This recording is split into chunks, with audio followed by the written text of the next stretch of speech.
Our first panel session will look at disaster mitigation strategies, best practices for mitigating disasters in the real estate and built sector.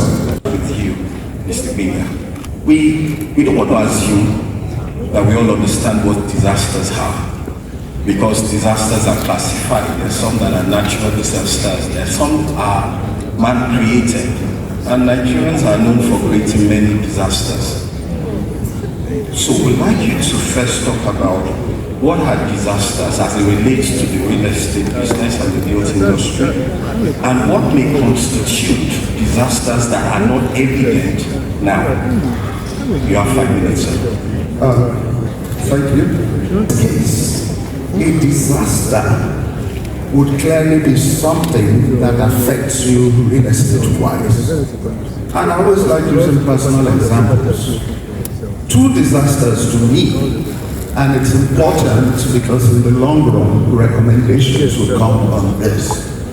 Number 1 was as a young practitioner in the early 90s, I took a number of investors to Ajah to buy property.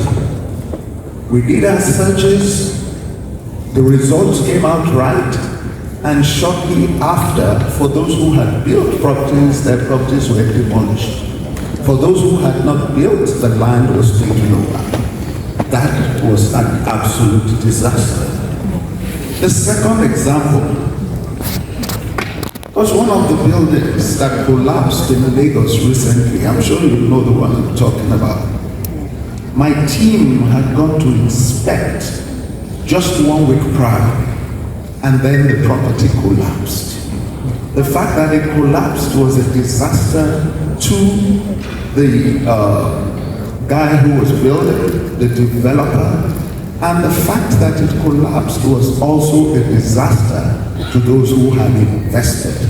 So there are quite a number of ways that we could actually grade these disasters.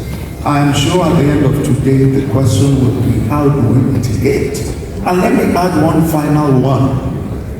And this is a question of optics, and this is where the Lagos State government really needs to do something very strong.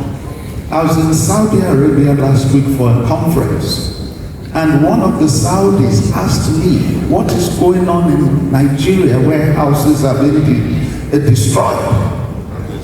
So it tells you that for a large economy like ours, the story is going all over the world. The question is, how are we mitigating? Saudi, a country that is just opening up its economy, is fully aware of what is going on in Lagos State. I think I can pause here. Right.